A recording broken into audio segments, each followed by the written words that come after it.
Assalamualaikum warahmatullahi wabarakatuh. Saya Ahmad Mutohar, calon guru penggerak Angkatan 7 dari Kabupaten Demak. Kali ini saya akan melaksanakan aksi nyata modul 1.4 Budaya Positif. Tetapi sebelumnya saya akan memaparkan rancangan aksi nyata. Aksi nyata penerapan budaya positif di sekolah dilatar belakangi oleh kemajuan teknologi semakin pesat dan banyak hal yang mudah diakses oleh anak. Hal tersebut selain memberikan dampak positif juga bisa memberikan dampak negatif. Budaya asing yang masuk tanpa adanya filter bisa menjadi salah satu penyebab penurunan karakter pada anak. Oleh karena itu, salah satu cara untuk mengatasinya yaitu menanamkan kembali nilai-nilai karakter dan penerapan budaya positif di lingkungan sekolah. Budaya positif merupakan perwujudan nilai-nilai kebajikan yang berpihak kepada murid. Memberikan pemahaman akan disiplin positif bagi murid sangat diperlukan, karena sebagai pamong, kita berkewajiban menuntun dan memfasilitasi murid sesuai dengan kebutuhan dan kodrat murid dalam mencapai kebajikan yang sudah disepakati, yaitu terwujudnya profil pelajar Pancasila. Tujuan dari aksi nyata ini adalah penerapan budaya positif bisa diharapkan menjadi pembiasaan yang baik pada murid, sehingga menjadi karakter positif dan juga berbudi pekerti luhur. Lini masa tindakan. Yang pertama, koordinasi dengan kepala sekolah terkait rencana aksi tindakan yang akan dilakukan. Kedua, menyusun keyakinan kelas dengan melibatkan murid. Waalaikumsalam warahmatullahi wabarakatuh. Morning students, Morning sir. how are you today? We are Oke, anak-anakku kelas 11 MIPA yang berbahagia. Pada kesempatan pagi hari ini Bapak akan meminta kalian, kita akan membuat kesepakatan kelas. Kesepakatan kelas itu sekarang namanya berubah. Jadi kalau dulu ada istilah kesepakatan kelas, maka untuk kali ini kita akan menggunakan istilah keyakinan kelas. Ya, kita akan menggunakan istilah ini, keyakinan kelas. Dalam menyampaikan keyakinan kelas, kalian diperkenankan menggunakan kata-kata positif. Tidak boleh ada kata-kata yang mengandung negasi atau negatif. Contoh, misalkan dalam keyakinan kelas kita menyepakati bahwa tidak boleh datang terlambat. Nah, kata tidak boleh datang terlambat itu diganti dengan kata yang positif. Berarti bisa digantikan dengan siswa berangkat lebih awal. Kemudian contoh lagi, tidak boleh mengganggu sesama siswa. Nah, itu bisa diganti dengan saling menghargai atau saling menghormati teman. Nah, keyakinan-keyakinan kelas ini yang sudah kita sepakati bersama, maka harus dihormati dan ditaati oleh masing-masing anggota kelas. Jadi apabila kalian ada yang melanggar keyakinan kelas ini, maka akan ada konsekuensi atau akan ada hukuman-hukuman yang tentunya ini sudah menjadi kesepakatan kita bersama. Baik. Oke, anak-anakku kelas 11 MIPA, Bapak setelah ini akan membagi sticky note, Jadi Bapak akan membagi ini, sticky note ini. Nanti kalian tulis di dalam sticky note ini, nanti kesepakatan-kesepakatan. Boleh sama, boleh tidak, artinya ini sesuai dengan pikiran kalian masing-masing.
Yang ketiga, observasi dan pemantauan pelaksanaan keyakinan kelas yang dibuat.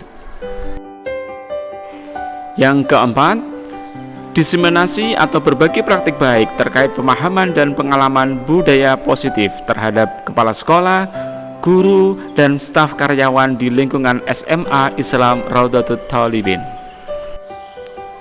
Adapun dukungan yang dibutuhkan, yang pertama, dukungan dan support dari kepala sekolah. Kedua, peran aktif dari semua warga sekolah dan juga pihak terkait.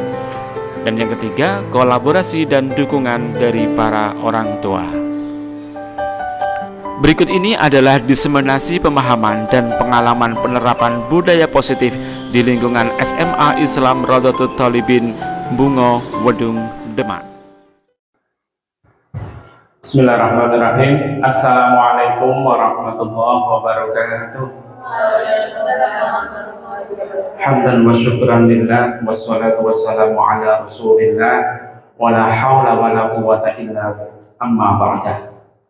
Baik, yang kami hormati Bapak Kepala SMA Islam Raudhatut Thalibin, Bapak Haji Ahmad Suyono, Sarjana Pendidikan. Yang kami hormati segenap Dewan Guru serta karyawan di lingkungan SMA Islam Raudhatut Thalibin.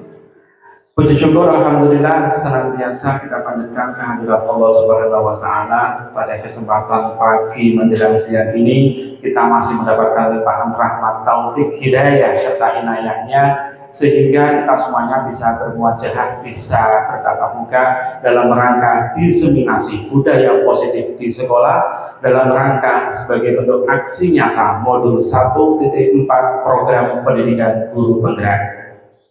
Sholawat dan salam tak lupa kita sanjungkan kepada Nabi Allah Muhammad Sallallahu Alaihi Wasallam.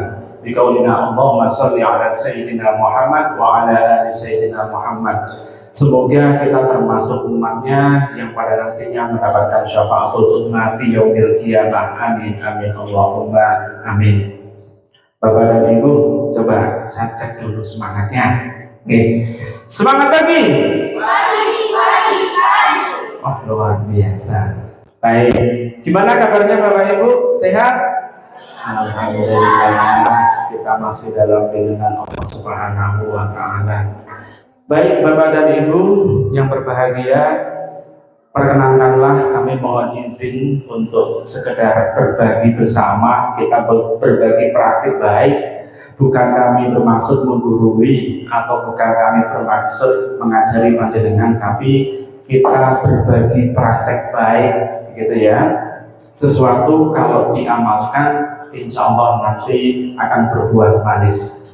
Bapak dan Ibu pernah mendengar budaya positif? Pernah tidak budaya positif? Ya. Apakah budaya positif itu? Ya, kita akan cek bareng-bareng. Nah, budaya positif itu adalah nilai-nilai atau keyakinan atau bisa dikatakan suatu pembiasaan yang berpihak pada murid.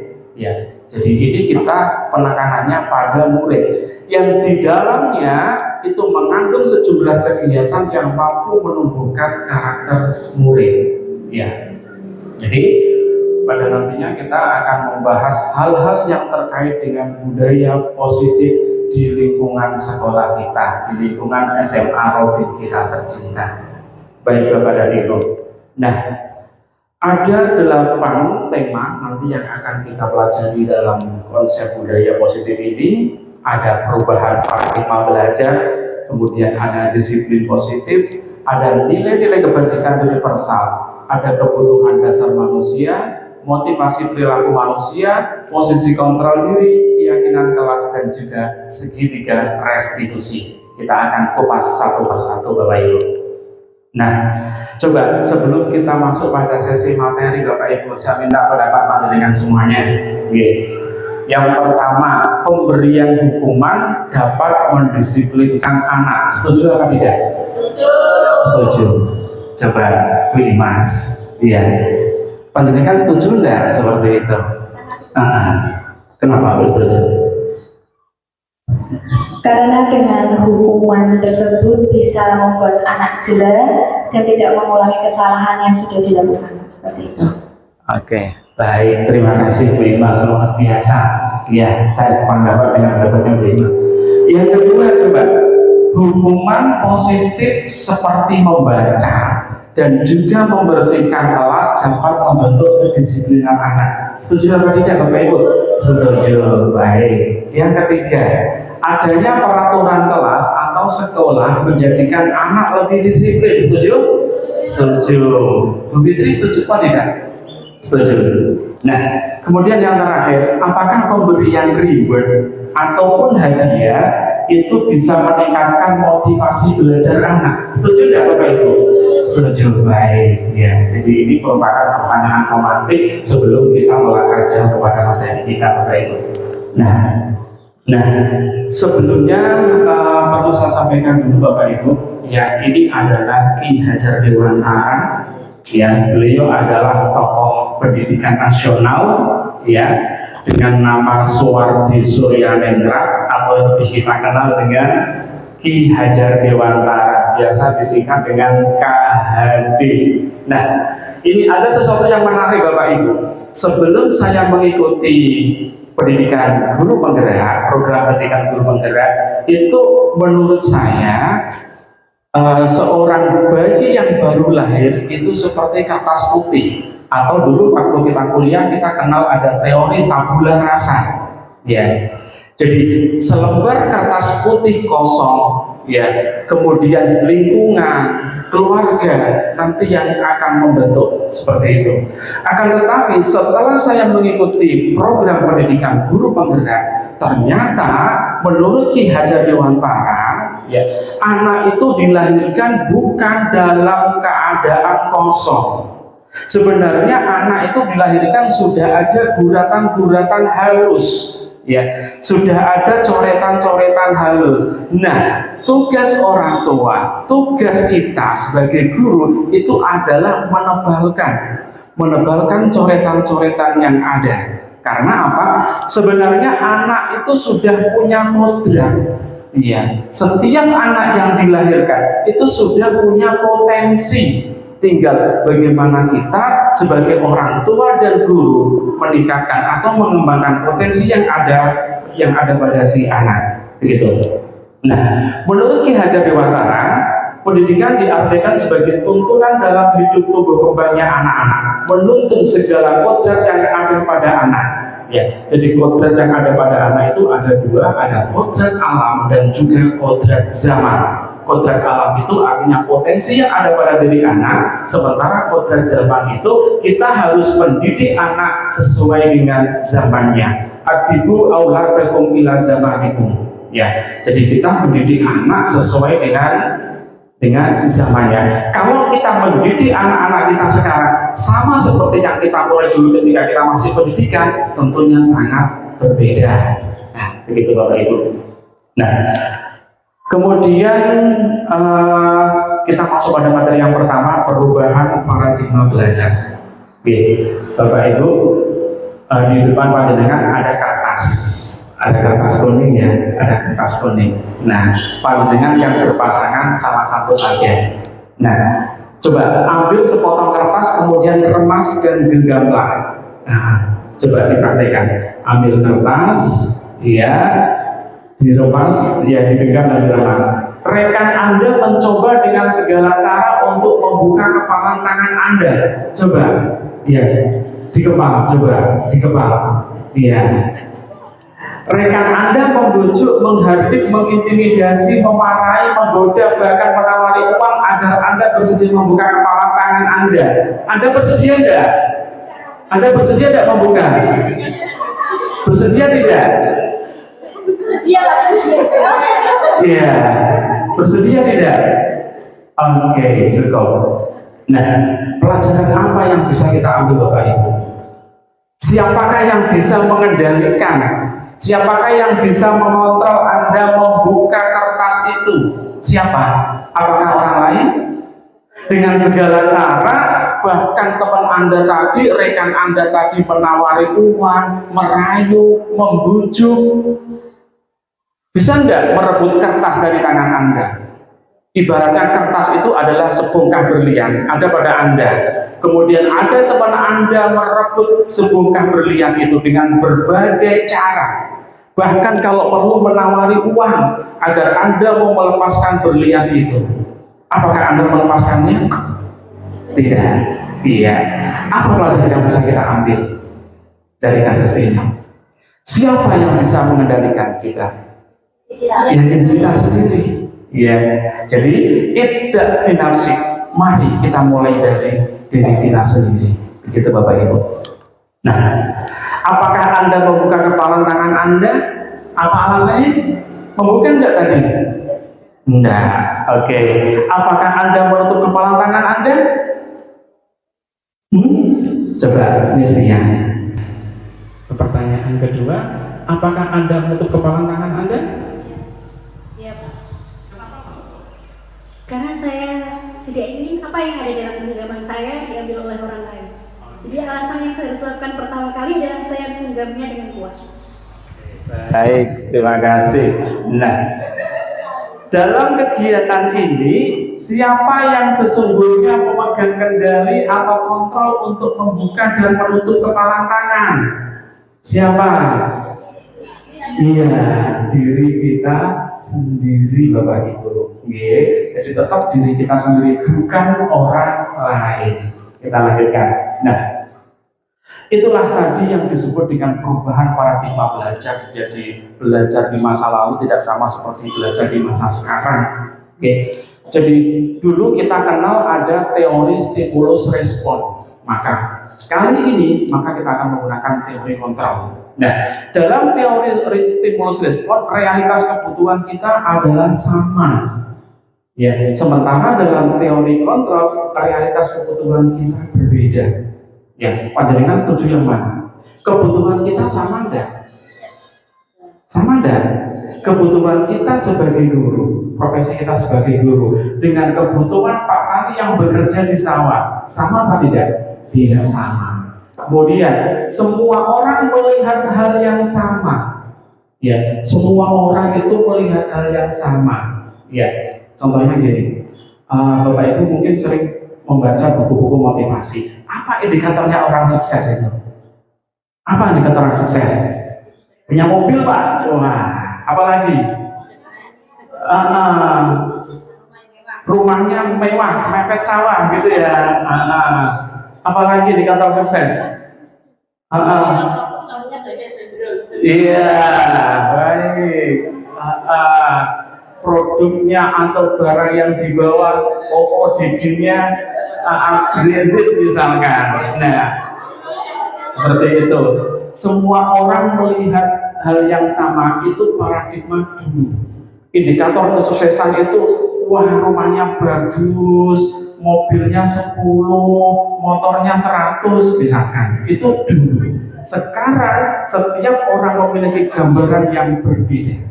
Kesuksesan menurut definisi orang satu dengan orang yang lain tidak sama, begitu. Nah, kemudian kita mencoba mengubah agar orang berpandangan sama dengan kita. Kita selalu memaksakan orang lain harus sama dengan kita. Bisakah seperti itu kita lakukan sekarang? Tidak bisa. Ya, jadi kita berusaha orang lain itu punya pandangan tentang dia. Dia punya pandangan, ya, bahwa apa yang kita lakukan itu adalah tidak sama karena kita mempunyai cara pandang yang berbeda, Bapak Ibu. Baik. Kemudian stimulus respon, perilaku buruk dilihat sebagai sebuah kesalahan itu dulu. Sekarang perilaku, semua perilaku yang kita lakukan itu memiliki tujuan. Ya. Jadi mungkin kita melakukan ini, melakukan itu, tetap ada tujuannya. Orang lain bisa mengontrol saya. Sekarang hanya Anda sendiri yang bisa mengontrol. Tadi kita sudah praktek. Ya, siapa yang bisa melepaskan genggaman tangan? Ya, kecuali kita sendiri, begitu. Nah, kemudian saya bisa mengontrol orang lain. Sekarang nggak bisa, karena masing-masing orang itu semua yang dilakukannya memiliki tujuan, begitu. Kemudian pemaksaan ada pada saat rujukan gagal, Tapi dalam teori kontrol itu selalu melaksanakan kolaborasi, selalu melaksanakan kerjasama untuk menciptakan hal-hal yang baru. Kemudian yang terakhir, model berpikir menang kalah. Kemudian untuk teori kontrol, dia akan selalu memegang model berpikir menang dan menang. Jadi paradigma stimulus respon itu berpikir menang kalah. Berpikirnya dia selalu berkompetisi. Engkau nek aku tidak menang ya kalah. Makanya selalu berusaha dengan berbagai cara untuk menyingkirkan lawan. Tapi sekarang enggak. Model berpikir menang dan menang. Baik Bapak Ibu, kita lanjutkan. Disiplin positif, materi kita yang kedua, disiplin positif. Ya, disiplin barangkali tidak asing di telinga kita. Oke, coba saya minta pendapat dari Bu Kumayati. Ya, disiplin apa sih disiplin itu? Menjadikan kita itu on time, tepat waktu. Ya, itu. Terima kasih. Baik, terima kasih Bu. Disiplin itu kaitannya dengan waktu, time, betul sekali. Ya, disiplin itu bahasa Inggris ya, disiplin. Ya, nah, disiplin ini yang kita maksud di sini adalah disiplin diri yang memiliki motivasi internal. Artinya motivasi ini berasal dari kesadaran diri kita sendiri, bukan dari eksternal. Nah, jika kita tidak memiliki motivasi internal, maka kita memerlukan pihak lain untuk mendisiplinkan kita. Maka ini disebut dengan motivasi eksternal. Ya, jadi disiplin itu ada kalanya berasal dari dalam diri kita sendiri, bisa juga disiplin karena berasal dari faktor luar. Baik. Nah, apakah disiplin itu? Nah, kita masuk pada makna disiplin. Seseorang yang memiliki makna disiplin, memiliki disiplin berarti mereka bisa bertanggung jawab. Kata kuncinya adalah pada kata responsible. Mereka bertanggung jawab ya terhadap apa yang dilakukannya. Nah, karena mereka mendasarkan tindakan mereka pada nilai-nilai kebajikan universal. Nanti kita akan bahas di belakang kebajikan universal seperti apa. Nah, sebagai seorang pendidik, ya sebagai seorang pengajar, maka tujuan kita adalah mencerdaskan generasi bangsa yang memiliki disiplin diri sehingga mereka bisa berperilaku berdasarkan pada nilai kebajikan universal dan memiliki motivasi yang berasal dari diri siswa sendiri, bukan motivasi yang berasal dari luar. Gitu. Kemudian, apakah nilai-nilai kebijakan universal itu? Ya, ini nilai-nilai yang disepakati bersama.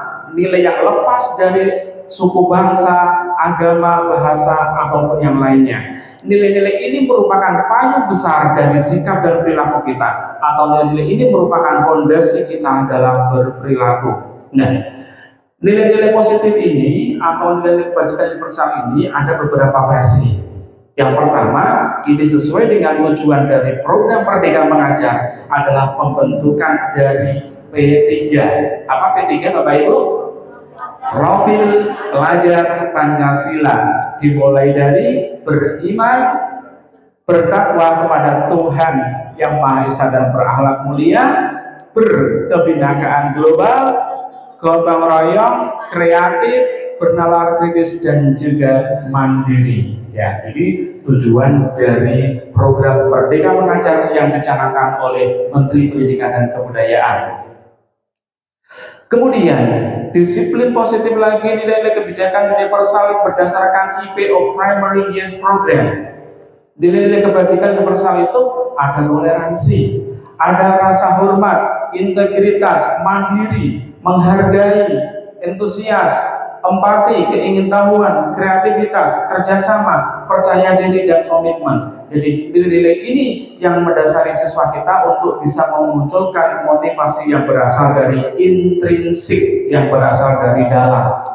Kemudian menurut versi The Seven Essential Virtues, ya, bahwa nilai-nilai kebajikan universal itu ada empati, kemudian ada suara hati, ada kontrol diri, rasa hormat, kebaikan, toleransi, dan juga keadilan. Baik Bapak Ibu, kita lihat gambar di slide. Panjenengan yakin pernah mengalami apa yang saya tulis di sini? Ya, kita sebagai seorang guru, pada saat Anda hadir mengajar di kelas tepat pada waktunya, ya, kita mengajar tepat waktu, gitu ya. Motivasi apa yang mendasari? Apa yang mendasari panjenengan mengajar tepat waktu? Coba Bu Eka, saya minta pendapatnya. Terima kasih. Yang mendasari untuk mengajar tepat waktu antara lain yaitu kita dapat memanfaatkan waktu mengajar dengan sebaik-baiknya. Misalnya kita dimulai waktu mengajar jam 7, ya berarti kita jam 7 sudah mulai mengajar. Karena apa? Karena guru merupakan cerminan dari siswa-siswa kita. Berarti itu dari kesadaran Bu Eka sendiri ya. Dan juga kita sebagai guru itu kan, kalau dalam bahasa Jawa, guru digugulan ditiru, berarti kita memberikan base model, memberikan suri tauladan kepada anak-anak kita. Coba kita lihat. Ketika tadi kita mengajar tepat waktunya, apakah motivasi kita untuk menghindari ketidaknyamanan atau hukuman? Ya, barangkali nanti saya tak masuk tepat waktu, nanti tidak di WA kurikulumnya misalnya.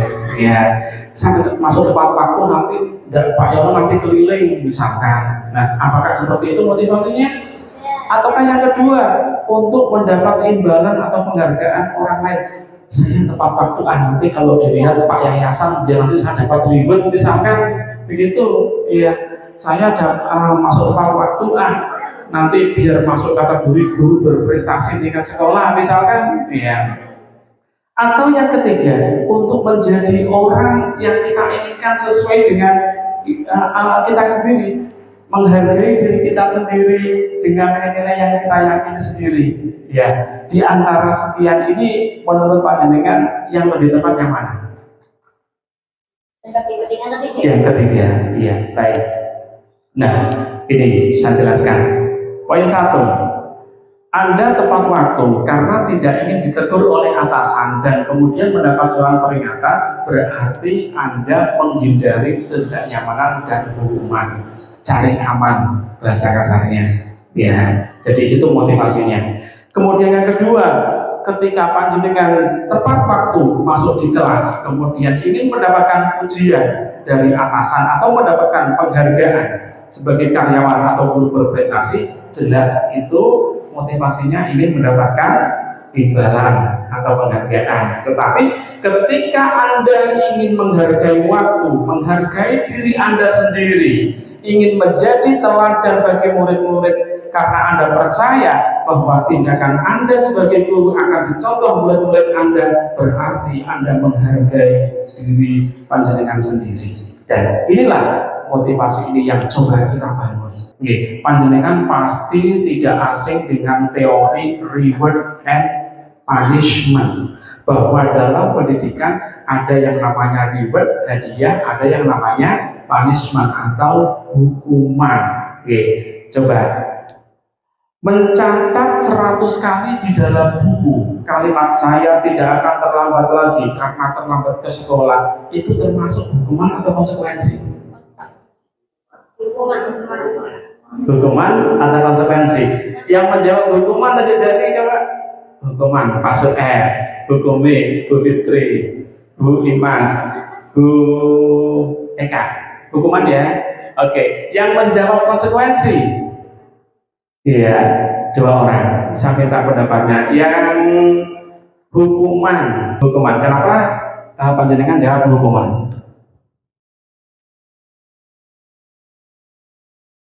Karena dengan mencatat 100 kali di dalam buku itu bisa memberi motivasi dan bisa memberi rasa takut gitu kepada anak, Pak. Kan nulis 100 kali kan itu banyak banget ya.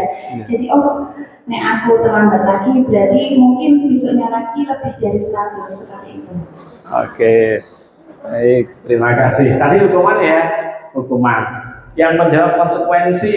Yang kedua, lari mengelilingi lapangan basket 2 kali karena terlambat hadir di sekolah. Hukuman atau konsekuensi? Gimana? Konsekuensi atau hukuman? Konsekuensi. Yakin konsekuensi? Oke, baik. Coba nanti kita bahas apa perbedaan antara konsekuensi dengan hukuman. Oke. Membersihkan coretan yang dibuatnya di meja tulis di situ terkadang ada coretan tip X di mana-mana itu diminta untuk membersihkan, itu konsekuensi atau hukuman? Nah, sepakat ya, satu suara. Baik, murid diminta push up 15 kali karena ke sekolah nggak pakai masker. Dulu waktu masih pandemi, semua siswa-siswi harus pakai masker semua. Nah, ini ada siswa datang ke sekolah nggak pakai masker, nggak menaati prokes. Kemudian oleh guru BK-nya diminta untuk push up 15 kali. Konsekuensi atau hukuman? Konsekuensi atau hukuman? Saya ulangi. Ada yang hukuman, ada yang konsekuensi. Berarti panjenengan mindsetnya belum sama. Berarti masih bingung antara konsekuensi dan hukuman. Baik, ya. Menggantikan kertas tugas teman yang telah dicoret-coret. Konsekuensi atau hukuman? Satu suara. Oke, sepakat. Yang terakhir, berjemur di lapangan basket sampai pukul 12 karena mengobrol dengan teman. Hukuman atau konsekuensi? Iya, baik. Ada yang menjawab hukuman, ada yang menjawab konsekuensi. Baik, mari kita bedah. Apa itu hukuman? Apa itu konsekuensi? Nah, ini Bapak Ibu. Ya, tindakan terhadap suatu pelanggaran itu bisa berbentuk hukuman atau konsekuensi. Hukuman itu tidak terencana, langsung spontanitas, dan itu sepihak dalam arti terserah yang mau memberikan hukuman, itu sepihak. Ya, berarti kalau kita kembalikan ke kasus ini tadi, kalau lari mengelilingi lapangan hadir karena terlambat ke sekolah tadi, hukuman atau konsekuensi? Loh, tadi jawabnya konsekuensi loh. Iya, hukuman atau konsekuensi? Sebentar, saya jelaskan lagi. Hukuman itu spontanitas dan itu sepihak. Sementara kalau konsekuensi itu sudah direncanakan, sudah terprogram dan disepakati oleh kedua belah pihak. Ya, ada tata tertib, ada rule, ada aturannya. Kita kembalikan lagi. Lari mengelilingi lapangan itu konsekuensi atau hukuman? Hukuman, bukan konsekuensi, karena itu langsung spontan, ya, begitu. Nah, baik, kalau murid diminta push up, tadi jawabannya ada yang hukuman, ada yang konsekuensi. Hukuman konsekuensi. Nah, sudah paham sekarang. Berarti panjenengan sekarang sudah punya gambaran perbedaan antara hukuman dan konsekuensi. Ya, jadi hukuman itu spontan, tidak ada hubungannya dengan yang dihukum. Maksudnya gini, loh, terlambat kok dikon push up, itu hubungannya apa? Tidak ada. Ya, nggak pakai masker kok disuruh push up juga. Nah, terus koneksinya di mana? Hubungannya di mana? Nggak ada. Itu namanya hukuman. Kalau konsekuensi tadi jelas, merobek kertas teman maka dia harus mengganti, mencoret-coret di meja harus membersihkan. Itu namanya konsekuensi. Gitu. Nah, kemudian, ini yang tengah-tengah itu adalah restitusi. Restitusi itu adalah proses kolaboratif yang mengajarkan siswa untuk mencari solusi atas permasalahan dan membantu murid berpikir tentang seperti apa yang mereka inginkan dan bagaimana mereka memperlakukan orang lain. Nah, ini Bapak Ibu, barangkali ini ada yang menggelitik dengan judul di atas, dihukum oleh penghargaan. Penghargaan sebenarnya menghukum nggak sih? Menurut panjenengan? Coba kita simak pendapatnya dari Al-Fiqh, ya. Saat kita berulang kali menjanjikan hadiah kepada anak-anak agar berperilaku bertanggung jawab, atau kepada seorang murid agar mempelajari sesuatu yang baru, atau kepada seorang karyawan agar melakukan pekerjaan yang berkualitas, kita sedang berasumsi mereka tidak dapat melakukannya atau mereka tidak akan memilih untuk melakukannya. Paham yang dimaksud Bapak Ibu? Apa yang disampaikan oleh Al-Fiqh ini? Contohnya gini.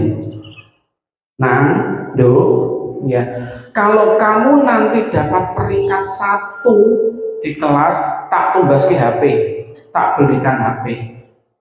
Berarti asumsi orang tuanya tadi menganggap anaknya mampu apa tidak? Tidak. Nah, ini pendapatnya dari Al-Fiqh. Ya, sama seperti seorang manajer memberikan berikut pada karyawannya. Kalau kamu tahun ini sales penjualanmu bagus, tak kasih bonus mobil. Berarti asumsi manajer tadi ke anak buahnya tadi, ke karyawannya tadi, anak buahnya mampu apa tidak? Tidak.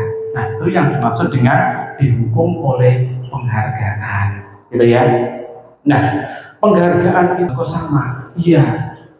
Makanya teori reward and punishment itu setara, karena sebenarnya ada satu sisi yang penghargaan tidak selamanya baik ternyata. Iya. Jadi penghargaan itu bisa menjadi tidak efektif. Penghargaan bisa mengurangi ketepatan, penghargaan bisa merusak hubungan, penghargaan itu mempengaruhi jangka pendek dan jangka panjang, penghargaan akan menurunkan kualitas, penghargaan akan mematikan kreativitas, dan juga penghargaan itu sifatnya menghukum. Ya, kita akan bahas satu persatu Bapak Ibu. Oke, yang pertama, ya, hukuman atau penghargaan pengaruh jangka pendek dan jangka panjang. Jika kita menggunakan penghargaan lagi dan lagi, maka orang tersebut akan bergantung pada penghargaan dan kehilangan motivasi dari dalam dia. Setuju tidak? Ya. Jadi selalu diiming-imingi penghargaan lagi dan lagi, dikasih reward terus, maka dia akan bergantung. Kita minta sesuatu, kalau kita tidak kasih reward kepada dia mau enggak? Enggak. Karena ini yang dimaksud dengan penghargaan itu punya pengaruh jangka pendek dan juga jangka panjang. Kemudian yang kedua, penghargaan itu mengurangi ketepatan. Ya. Hasilnya anak-anak yang mendapatkan permen, maka jawabannya banyak yang tidak tepat. Diiming-imingi permen, yang penting siapa yang bisa menjawab nanti tak kasih permen. Terlepas dari jawabannya benar apa salah, itu juga tidak bagus, karena anak nanti akan sekedar nyelomong tanpa memperhatikan isi dari jawabannya, begitu. Nah, kemudian penghargaan menurunkan kualitas, ya hasil kinerja menurun karena tidak ada yang memberikan penghargaan. Ya, saya malas, saya nggak dapat bonus tahun ini, saya kerjanya malas-malasan, berarti produktivitasnya menurun, begitu, kinerjanya menurun. Nah, kemudian penghargaan itu juga bisa menghukum Bapak Ibu. Kenapa demikian? Penghargaan akan menghukum mereka yang tidak mendapatkan penghargaan. Misalkan dalam sistem peringkat, ya, sistem peringkat kita tahu, ya, dulu sebelum ada K13, sebelum ada kurikulum merdeka, masih ada sistem peringkat 1, 2, 3 dan seterusnya. Nah, mereka yang tidak mendapatkan ranking, mereka merasa paling dihukum, mereka merasa bersalah. Contohnya gini, dalam satu kelas, ya, guru itu biasanya menulis peringkat itu kan 1 sampai 10, biasanya kan begitu.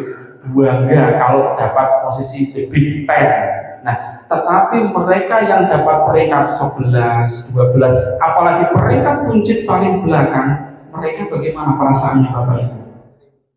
Sakit enggak? Sakit. Ya, inilah yang disebut dengan penghargaan itu bersifat menghukum. Manusia dilahirkan tidak ada yang sempurna. Ya, nobody is perfect. Nggak ada seorang pun yang sempurna di dunia ini. Manusia dilahirkan lengkap dengan kelebihan dan kekurangan masing-masing. Nah, seluruh tindakan manusia itu memiliki tujuan tertentu. Ya, kita melakukan ini pasti ada tujuan. Kita hadir di sini, kumpul bersama, belajar bersama juga punya tujuan. Nah, Semua yang kita lakukan itu adalah usaha terbaik kita untuk mendapatkan apa yang kita inginkan. Dan sebenarnya pada saat itu kita sedang memenuhi satu atau lebih dari kebutuhan dasar kita. Nah, kebutuhan dasar manusia itu ada 5, Bapak Ibu. Yang pertama, untuk bertahan hidup. Ini merupakan kebutuhan fisiologis, kebutuhan primer. Ya, mungkin dalam pelajaran ekonomi kita masih ingat, ya kita masih ingat kebutuhan primer kita. Apa Bapak Ibu kebutuhan primer kita? Pangan atau sandang dulu? Pangan dulu, jelas. Kalau kita tidak makan, kita tidak bisa aktivitas. Yang kedua, sandang atau papan dulu? Iya, kita sandang dulu, berpakaian dulu. Ya, berpakaian tidak harus branded, berpakaian tidak harus yang mahal. Ya, yang penting nyaman, yang penting elok dipakai, yang penting rapi, begitu.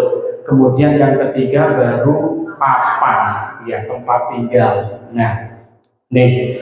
Kemudian yang kedua, kebutuhan manusia akan kasih sayang, ya, dan rasa diterima. Oke. Bapak Ibu, barangkali kita di kelas itu mungkin ya dari sebagian siswa kita ada yang berasal dari, mohon maaf, keluarga yang broken home. Ya, itu pasti mereka selalu mencari perhatian kita, mencari perhatian Bapak Ibu, karena mereka kurang kasih sayang, kurang perhatian, begitu. Jadi tetap kebutuhan manusia itu membutuhkan kasih sayang, ya sampai kapanpun, ya kasih sayang. Barangkali ada mantan pacar, ada mantan suami, ada mantan istri, tetapi tidak ada mantan anak, mantan orang tua, tidak ada.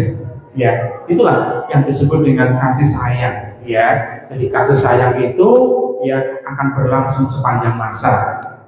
Kemudian yang ketiga, kebebasan. Seseorang juga tidak mau hidupnya dikekang. Ini tidak boleh, itu tidak boleh, mau ini tidak bisa, mau itu tidak bisa. Manusia butuh yang namanya freedom, kebebasan. Tentunya kebebasan ini yang sesuai dengan koridor, sesuai dengan aturan yang berlaku. Bukan berarti bebas semau bukan. Ya.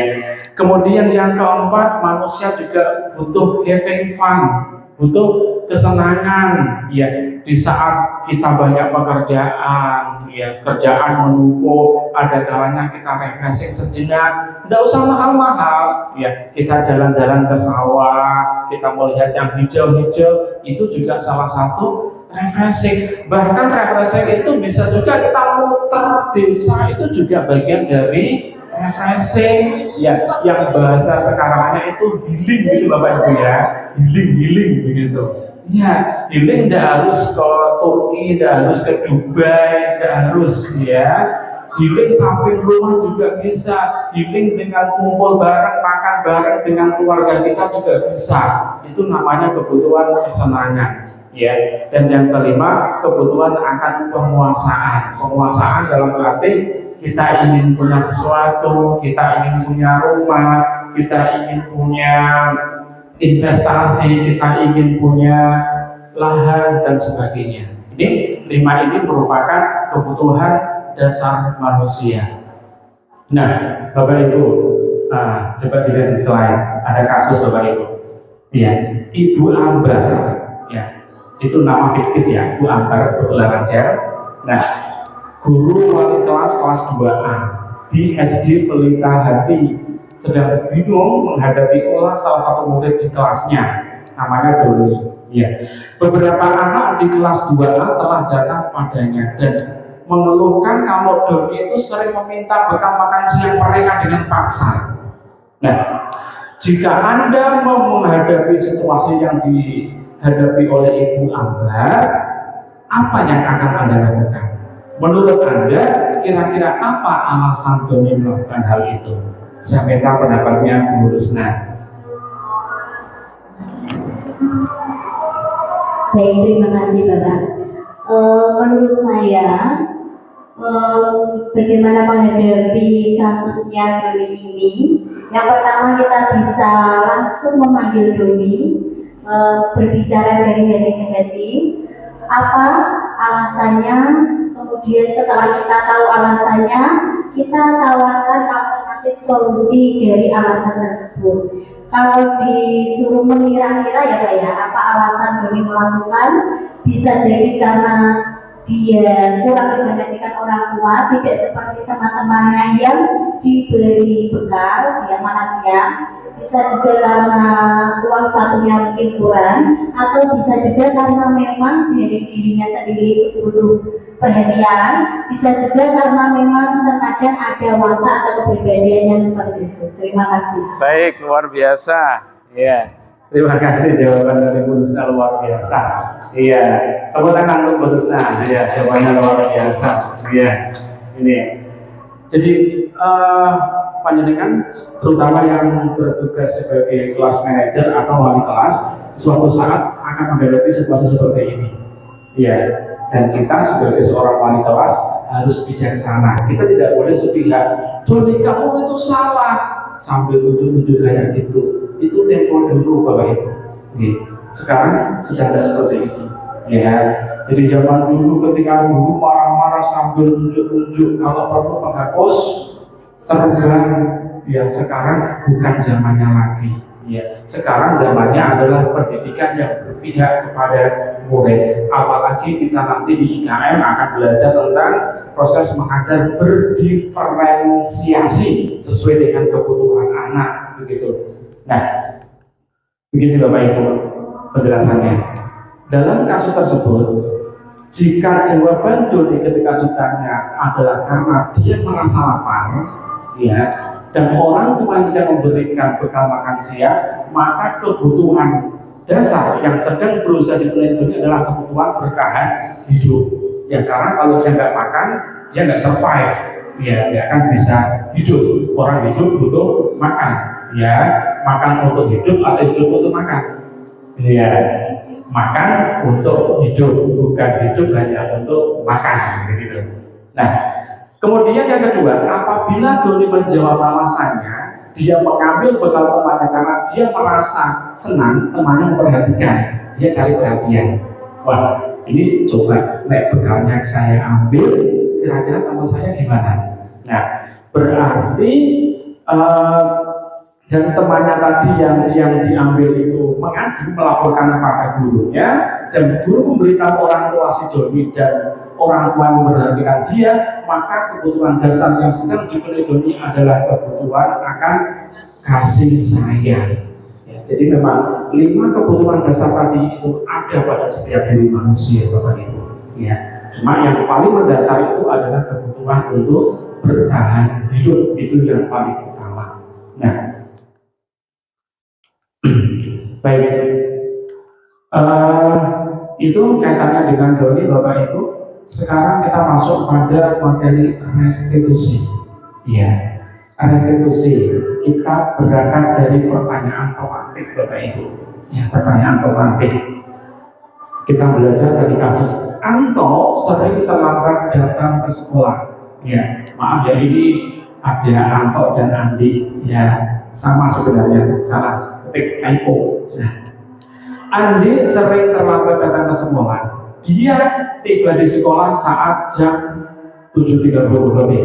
Padahal KPR kita mulai pukul 7. Selain itu, Andi juga kadang lupa membawa buku ataupun pulpen karena terburu-buru. Penerapan disiplin apakah yang akan Anda lakukan untuk kasus Andi atau Anto tersebut? Mengapa? Coba saya minta pendapat dari Bu Komeng. Ya, terima kasih Bu. Untuk kasus tersebut pasti kita panggil dulu anaknya, kita cek dulu apa yang mendasari kedua anak tersebut bisa terlambat, dan untuk Andi kenapa bisa lupa dengan apa yang harus dibawa, padahal pulpen atau buku itu setiap hari seharusnya dipersiapkan ketika sebelum kita melakukan pembelajaran. Kemudian untuk hal tersebut pasti terkait kedisiplinan dari pihak sekolah sudah ada ya yang namanya tadi seperti materi sebelumnya, yaitu konsekuensi ketika ketika dia taat itu apa yang akan dia terima, seperti itu. Terima kasih, Pak. Baik. Terima kasih Bu Numi. Tepuk tangan untuk Bu Numi. Ya, luar biasa. Nah, ya. Ini barangkali setiap hari kita hadapi Bapak Ibu. Oke. Paling yang anak-anak itu aja. Oke. Ini hampir setiap hari. Datangnya selalu paling terlambat, alat tulisnya tidak lengkap, ketika ditanyain lupa. Ya, jawabannya ringan banget. Ya, mana alat tulisnya? Lupa. Begitu. Nah, baik Bapak Ibu. Nah, ini saya mengutip dari pendapatnya Diane Gosson dalam bukunya Restitution Based Structure in School Discipline, bahwa guru perlu meninjau kembali penerapan disiplin di dalam ruang-ruang kelas mereka selama ini. Apakah penerapan disiplin itu efektif? Apakah berpusat, memerdekakan dan memendirikan murid? Bagaimana dan mengapa? Nah, ini dilakukan riset berdasarkan teori kontrol oleh Dr. William Glasser. Nah, dari situ Gosson berkesimpulan bahwa 5 posisi kontrol yang diterapkan seorang guru, orang tua, ataupun atasan dalam melaksanakan kontrol terhadap bawahannya. Kelima posisi tersebut adalah penghukum, pembuat rasa bersalah, teman, pemantau, atau manajer. Ya, kita sebagai guru, terkadang kita bisa memainkan 5 posisi yang berbeda. Ada kalanya kita sebagai teman. Ya, ada kalanya kita sebagai penghukum, ya, dengan anak-anak tertentu barangkali kita bisa berpusat bisa menggunakan ya pembuat rasa bersalah, ya, pemantau dan manajer. Kalau saya bertanya, di antara sekian posisi kontrol mana yang paling baik? Mana yang paling baik? Sebenarnya tidak ada yang paling baik, karena kita menggunakan posisi ini sesuai dengan situasi dan kondisi di lapangan. Ya, tentunya kalau kita posisi sebagai manajer, tidak bisa kita mendukung anak yang sering anak-anak itu aja. Kalau kita menggunakan posisi manajer, dia akan istilahnya meremehkan kita. Ya, terkadang kita juga keras, terkadang juga jangan sampai keras terus. Nek keras terus nanti anak akan ini juga ya tidak mempan, ya kita kasih nasihat tidak mempan gitu. Baik Bapak Ibu, sedikit saya akan memberikan gambaran ya apa posisi kontrol guru sebagai penghukum. Ya, guru sebagai penghukum itu bisa menggunakan hukuman fisik atau hukuman verbal. Hukuman fisik itu contohnya apa? Push up, lari, itu fisik, tapi juga bisa hukuman verbal. Verbal berarti ya marah, ya ucapannya seru, ya keras, ya. Orang yang menjalankan posisi penghukum senantiasa mengatakan bahwa sekolah memerlukan sistem atau alat yang lebih menekan murid-murid lebih dalam lagi.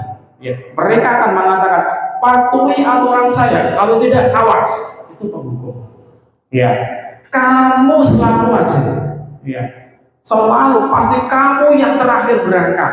Nah, itu namanya kita memposisikan sebagai penghukum. Nah, ini tentunya ada sisi positif, ada sisi negatifnya. Ya. Nah, murid kalau kita omongin seperti itu, kemungkinan murid akan marah meskipun tidak ngomong di depan kita. Dan murid akan dendam nggak kira-kira?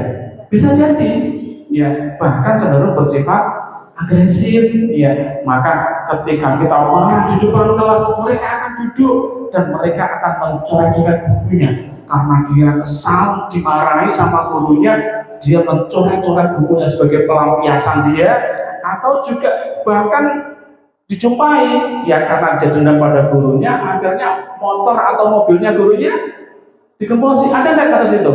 Ada, iya, karena dia kesal, gitu kan?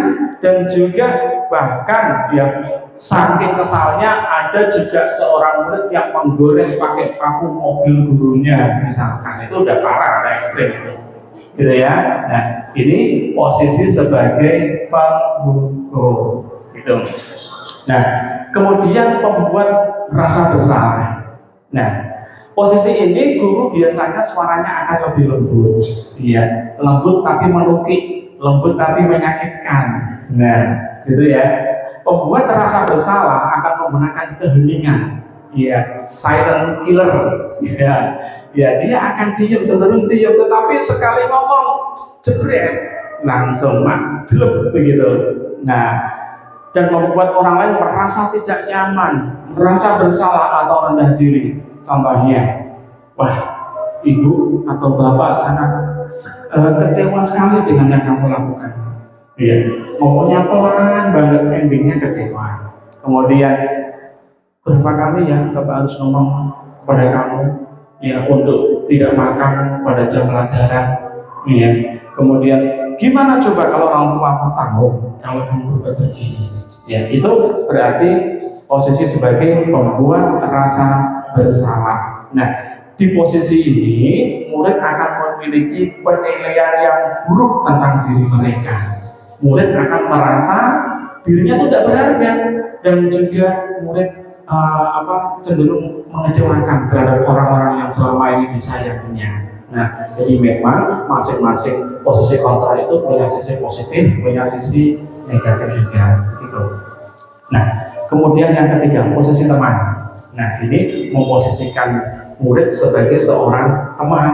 Nah, pada posisi ini guru tidak akan menyakiti murid, tidak menggunakan kekerasan fisik ataupun verbal, tetapi akan berupaya mengontrol murid melalui jalur persuasif, merayu, membujuk. Nah, posisi teman guru ini bisa menjadi negatif ataupun positif. Positif dalam arti hubungan yang baik akan terjalin antara guru dengan murid, tetapi pada posisi teman, ya, ini juga bisa mempengaruhi ya hubungan antara guru dengan murid, karena terbiasa bersama, terbiasa guyon bareng, akhirnya wibawa guru menjadi berkurang. Anak-anak cenderung meremehkan, alah Pak Guru itu teman saya kok, ya enggak apa-apa, nanti tak bilangin sama Pak Gurunya, itu kan CS sama saya, begitu. Ini salah satu sisi negatif dari posisi seorang teman. Nah, contoh yang disampaikan pada posisi teman itu, ayo bantulah demi Bapak ya, begitu. Ayo, ingat tidak, Bapak bantu kamu selama ini. Ya, bisa juga, ya udah, kalau tidak apa-apa, nanti itu bereskan. Nah, hal negatif dari posisi teman, bila suatu saat guru tersebut tidak membantu, maka murid itu akan kecewa. Ya, biasa bantu, kok tidak bantu, murid itu akan kecewa, dan juga murid tidak mau berusaha, dan akan endingnya murid akan tergantung, ya, murid akan bergantung pada guru itu, ya, apa-apa nanti bisa minta bantuan sama Pak Guru itu, nanti bisa minta bantuan sama Bu Guru itu, dan seterusnya. Ini sisi negatif dari posisi teman. Kemudian posisi yang berikutnya, pemantau. Memantau berarti mengawasi. Pada saat kita mengawasi, kita bertanggung jawab atas perilaku orang-orang yang kita awasi. Posisi pemantau ini berdasarkan pada peraturan atau konsekuensi. Berarti dia keren, dia orangnya konsisten. Nah, dengan menggunakan sanksi atau konsekuensi, kita dapat memisahkan hubungan pribadi kita dengan murid. Kapan hubungan itu secara pribadi, kapan hubungan itu antara hierarki antara guru dengan murid. Ya, maka posisi pemantau ini akan menggunakan pertanyaan, peraturannya bagaimana? Kamu tahu kan peraturannya? Nah, kemudian apa yang kamu lakukan? Kamu tahu itu salah apa benar? Itu di tata tertib sekolah ada apa enggak? Ya. Kemudian kalau kamu melanggar, kamu tahu kan sanksinya, konsekuensinya apa? Begitu. Nah, itu berarti posisi sebagai seorang pemantau. Pemantau itu mengandalkan penghitungan catatan, dan juga ini digunakan mempunyai data atau bukti, sehingga kalau memberikan hukuman, memberikan konsekuensi, maka dia akan melihat catatan-catatannya. Ayo, itu si Azam kemarin kamu melanggar ini hukumannya persetan. Nah, itu namanya posisi seorang pemantau. Dan yang terakhir, posisi seorang manajer. Ya. Manajer ini berarti guru berbuat sesuatu bersama dengan murid, mempersilahkan murid mempertanggungjawabkan perilakunya, mendukung murid agar menemukan solusi atas permasalahan sendiri. Ya. Seorang murid memiliki keterampilan di posisi teman maupun memantau, dan dengan demikian bisa jadi mempunyai posisi sebagai seorang pemantau, juga bisa berfungsi sebagai seorang teman. Nah, pada posisi manajer, murid itu diajak untuk menganalisis kebutuhan dirinya. Ya, murid juga dianalisis untuk memenuhi kebutuhan orang lain. Di sini ditekankan bahwa bukan pada kemampuan, tetapi membuat konsekuensi. Nah, di manajer. Nah, seorang manajer akan berkata, ya, apa yang akan kita yakini? Ya, apakah kamu meyakininya? Jika kamu meyakininya, apakah kamu sudah memperbaikinya? Ya, kamu yakin yang kamu lakukan itu benar apa salah? Kalau itu salah, apa yang kamu lakukan? Apa konsekuensinya? Nah, itu seorang manajer. Tapi yang digarisbawahi, tugas manajer bukan untuk mengatur, bukan untuk mengontrol. Yang bisa mengontrol adalah diri kita, murid-murid kita. Kita membimbing murid untuk dapat mengatur dirinya. Ya, seorang murid, seorang manajer bukan memisahkan murid dari kelompoknya, tetapi murid tersebut dikembalikan ke kelompoknya dengan lebih baik dan lebih kuat. Nah, dalam praktek dalam kesimpulan sehari-hari ini, maka bisa jadi kita akan kembali ke posisi teman atau pemantau. Ada juga kita terkadang menjadi seorang manajer, tergantung situasi dan kondisi. Tetapi tujuan akhir dari semua posisi kontrol ini adalah pencapaian posisi manajer, di mana posisi ini dapat menjadikan murid menjadi posisi yang pribadi yang mandiri, merdeka, bertanggung jawab atas segala perilaku dan sikapnya. Dan pada akhirnya mereka dapat melaksanakan apa yang ada dalam P3, profil pelajar Pancasila. Oke. Bapak Ibu, yuk kita sama-sama berdiri. Kita sama-sama berdiri. Kita ice breaking dulu Bapak Ibu. Bapak Ibu, kita ice breaking dulu Bapak Ibu. Bapak Ibu pernah belajar bahasa Inggris ya? Kalau angka 0 itu bahasa Inggrisnya apa Bapak Ibu?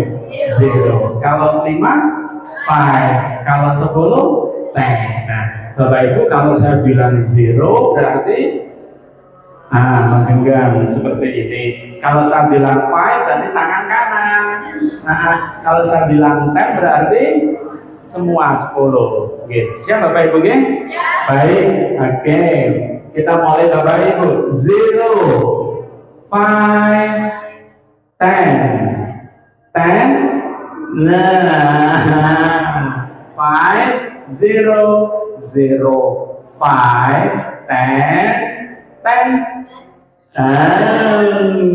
5, 0, 0. Nah, dia buka Bapak Ibu. 0, 5, 10. Oke, cukup turun. Satu lagi Bapak Ibu. Baik, terima kasih tepuk tangan untuk kita semuanya. Ternyata pada dengan silakan kembali. Ya, itu sedikit ice breaking Bapak Ibu. Itu untuk melatih konsentrasi kita. Berarti Bapak Ibu semuanya masih terjaga. Ya, kalau ngantuk bisa tambah lagi kopinya. Baik, Bapak Ibu. Ya, ini Bapak Ibu keyakinan kelas. Ya, keyakinan kelas kemarin Bapak Ibu sudah ada yang mengunggah aksi nyata di platform Merdeka Mengajar. Baik, kenapa sih kita menggunakan istilah keyakinan? Kenapa nggak peraturan aja sih? Kenapa Bapak Ibu? Kenapa kita menggunakan istilah keyakinan bukan peraturan? Apa perbedaan antara peraturan dengan keyakinan? Coba, Bapak Ibu pernah naik motor ya? Baik, Bapak Ibu kalau naik motor itu motivasinya pakai helm itu motivasinya apa? Apakah itu peraturan? Ataukah itu keyakinan nanti kalau ada apa-apa kepala saya aman? Kira-kira lebih milih yang mana? Itu sebuah peraturan atau keyakinan? Pakai helm, dengan pakai helm itu tadi keyakinan atau peraturan? Kalau peraturan jelas, undang-undang lalu lintas sudah ada. bahwa pengendara motor harus mengenakan helm, ya. Berarti panjenengan sudah tahu apa bedanya keyakinan sama peraturan. Sudah tahu? Tapi bisa kita simpulkan kalau peraturan itu motivasinya dari dalam atau dari luar? Dari luar, eksternal. Sementara kalau keyakinan dari dalam, gitu. Nah, keyakinan kelas itu adalah salah satu disiplin positif, ya, yang bisa kita terapkan dalam membangun budaya positif di sekolah sesuai dengan tema kita kali ini, budaya positif, Bapak Ibu. Ya, dengan adanya keyakinan kelas diharapkan mewujudkan tujuan pendidikan yang berorientasi kepada profil pelajar Pancasila. Saya sependapat dengan yang disampaikan Pak Sofyan tadi, bahwa kalau keyakinan ada pengawas apa tidak, ada bapak ibu guru apa tidak, ada atasan kita apa tidak, ada yang mengawasi apa tidak, karena kita yakin maka kita akan melakukan hal yang benar, melakukan hal yang positif. Tetapi kalau itu namanya peraturan, ya kan ada slogan peraturan itu dibuat untuk dilanggar apa ditaati, ya. Itu jadi kalau misalkan kita naik motor, wah di situ ada polisi razia, kita pakai helm enggak? Pakai dong, misalkan. Tapi ketika nggak ada kamera apa itu LT sekarang itu ada CCTV online itu ya. Nah itu maka kita cenderung nggak usah pakai helm karena nggak ada pengawas. Itu namanya peraturan. Gitu. Baik, Bapak Ibu, terutama wali kelas. Iya, bisa juga guru mapel. Ini cerita sedikit ya. Saya sudah menerapkan keyakinan kelas, ya, pada murid-murid setingkat SMP. Jadi secara teknis nanti panjenengan dengan murid-murid akan membuat keyakinan-keyakinan. Ya, kita menggunakan istilah keyakinan ya, bukan peraturan ya, keyakinan. Jadi caranya panjenengan ketika membuat keyakinan itu panjenengan kasih post-it atau sticky note, ya, sticky note kepada masing-masing siswa, sticky note, dan siswa diberikan kebebasan untuk membuat keyakinan-keyakinan sesuai dengan dia yang dia yakini. Dan tentunya dalam membuat keyakinan kelas ini tidak boleh ada negasi, tidak boleh ada kata negatif, harus positif. Contohnya gini, tidak boleh makan ketika di kelas, ya, tidak boleh rame sendiri.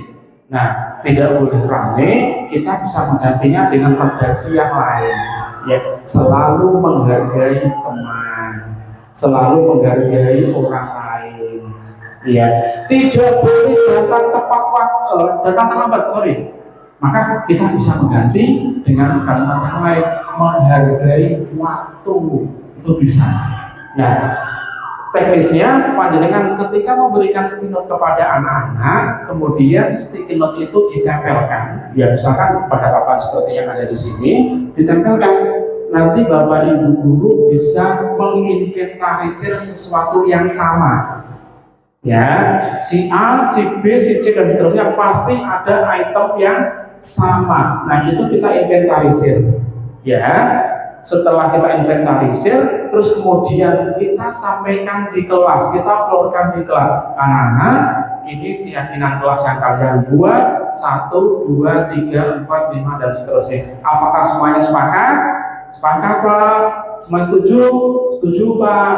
Nah, kalau semuanya sepakat, setuju, maka Bapak Ibu guru bisa minta tanda tangan masing-masing siswa sebagai bukti kalau dia ikut, ya, kalau dia ikut andil dalam pembuatan keyakinan itu. Jadi kalau dia melanggar, loh, kamu tanda tangan loh, yo, ya, kamu yang kasih tanda tangan di sini kan, maka kita Bapak Ibu guru bisa menagih janjinya. Ayo, kamu kemarin ngapo, ya, kamu melanggar apa, konsekuensinya apa, ya, oke. Ini Bapak Ibu, ini redaksinya bisa diganti dengan keyakinan seperti ini ya. Kami menjaga ketertiban dan kebersihan kelas setiap saat. Itu secara tidak langsung menghilangkan kata tidak boleh membuang sampah sembarangan. Kita ini dengan ini, ya. Kemudian kami belajar dengan penuh antusias dan penuh percaya diri. Berarti tidak boleh ramai di kelas, ya. Kemudian kami senantiasa menghormati guru dan mengasihi sesama. Berarti tidak boleh bertengkar, tidak boleh memusuhi, tidak boleh mengejek. Itu terangkum dalam kalimat ini. Nah, kemudian yang berikutnya kami bersaudara, ya, kami berteman dan sebagainya. Ya, ini salah satu contoh kesepakatan kelas. Nanti Bapak Ibu untuk kesepakatan kelas, ya, nanti bisa dicari di Google atau di YouTube, banyak ya membuat kesepakatan kelas begitu. Nah, Bapak Ibu, setelah poin-poin ini sudah disepakati bersama, sudah ditandatangani bersama, maka langkah berikutnya adalah menempelkan kesepakatan kelas itu di dinding kelas. Biar nanti ini sebagai pengingat, kalau ada yang melanggar, ini loh, ada kesepakatan, ada keyakinan. Kamu udah tanda tangan loh ya di situ loh ya. Berarti mau nggak mau harus melaksanakan keyakinan kelas itu, Bapak Ibu. Oke, paham ya? Sudah bisa punya gambaran tentang keyakinan kelas. Baik, Bapak Ibu, kita sampai pada materi yang terakhir, ya, materi yang terakhir, segitiga restitusi. Nah, segitiga restitusi adalah proses dialog, sebuah proses dialog yang dilakukan oleh seorang guru ataupun orang tua yang tujuannya agar siswa itu menjadi pribadi yang mandiri dan bertanggung jawab. Ya, simpelnya seperti itu Bapak Ibu, segitiga restitusi. Kemudian ada 3 hal yang dilakukan dalam segitiga restitusi. Yang pertama, memvalidasi tindakan yang salah, kemudian menstabilkan identitas, dan juga menanyakan keyakinan, begitu. Nah, apa validasi itu? Validasi, menstabilkan dulu. Menstabilkan identitas adalah bahwa setiap orang itu pasti pernah berbuat salah. Salah itu tidak apa-apa. Ya, tidak ada manusia yang sempurna. Nobody is perfect. Saya juga pernah melaksanakan atau melakukan kesalahan seperti itu. Jadi ketika kita ada murid kita yang salah, kita berusaha untuk ya ngadem-ngadem dia lah, jangan menambah keruh situasi. Ya, mereka malah tambah kasihan nanti gitu. Kemudian validasi tindakan yang salah. Kamu melakukan seperti itu pasti kamu punya alasan. Kamu kok terlambat pasti kamu punya alasan. Kamu kok nggak mengerjakan PR, pasti kamu punya alasan. Tidak mungkin, ya. Kenapa nggak mengerjakan PR? Lupa Pak. Tidak mungkin seperti itu, pasti ada alasannya. Ya. Kamu patut bangga pada dirimu karena kamu telah melebihi sesuatu yang penting bagimu. Salah. Yang terakhir, menanyakan keyakinan. Ya. Apa yang kita percaya sebagai salah satu keluarga? Apa nilai-nilai umum yang disepakati? Apa bayangan tentang kelas yang ideal? Dan kamu mau jadi seperti apa? Untuk lebih memperjelas bagaimana kita menggunakan segitiga restitusi dalam menyelesaikan sebuah permasalahan, maka Bapak Ibu bisa menyaksikan video tayangan berikut. Ya, ini video ini sebagai studi kasus bahwa ada seorang murid dia tidak terima hasil kerjanya dicontek sama temannya. Ya, ada seorang murid yang namanya Novi tidak terima pekerjaannya dicontek sama Mulan. Akhirnya Novi marah-marah. Ya, Novi marah-marah karena dia merasa dicurangi oleh si Mulan, bahkan sampai mengebrak meja. Nah, kita sebagai guru, bagaimana cara kita menyelesaikan masalah tersebut? Baik, kita saksikan. Mulan, tadi Bapak dengar laporan dari ketua kelas, katanya kamu bertengkar sama Novi. Iya Pak, habis kesel sih. Kenapa kesel? Habis Novi terus-menerus mencontek jawaban saya. Bukan hanya PR, tapi tugas-tugas yang lainnya juga sering dicontek. Oh begitu ya, wajar lah kalau kamu marah. Ya, jika Bapak ada di posisi kamu, maka Bapak akan melakukan hal yang sama. Iya Pak. Lalu apa yang kamu lakukan terhadap Novi? Saya marah-marah Pak, saya maki-maki Novi. Tanpa sengaja saya menggebrak mejanya Pak. Oh begitu, kamu berbuat seperti itu pasti ada alasannya.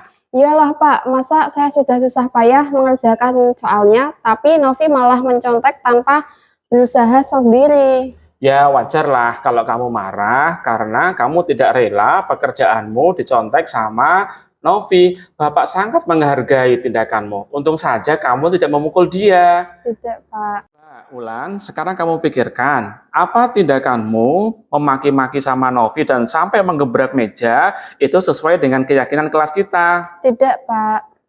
Menurut kamu keyakinan kelas apa yang sudah dilanggar? Saling menghormati sama teman, Pak. Ya betul. Menurut kamu saling menghargai antar teman itu penting tidak untuk kamu? Penting, Pak. Baik, kalau menurut kamu itu penting, jadi keyakinan apa yang harus kamu lakukan pada saat kamu sedang marah? Harus lebih sabar, Pak. Kamu bersedia memperbaiki masalah ini? Bersedia, Pak. Apa yang kamu lakukan untuk memperbaiki masalah ini, Wulan? Saya harus lebih bersabar dan menahan amarah saya. Kalau ada teman yang mencontek, saya akan melaporkan ke guru mata pelajaran atau wali kelas. Ya, tepat sekali tindakanmu, Wulan. Tetap semangat ya. Oke, Wulan, silahkan kamu kembali ke kelas. Baik, sekian Bapak Ibu Guru yang sudah kita pelajari bersama. Kita sampai pada puncak acara. Sekali lagi kami mohon maaf apabila ada penyampaian kami yang kurang tepat atau kurang bisa memberikan pemahaman pada panjenengan semuanya. Terima kasih. Tepuk tangan untuk kita semuanya. Saya akhiri. Assalamualaikum warahmatullahi wabarakatuh.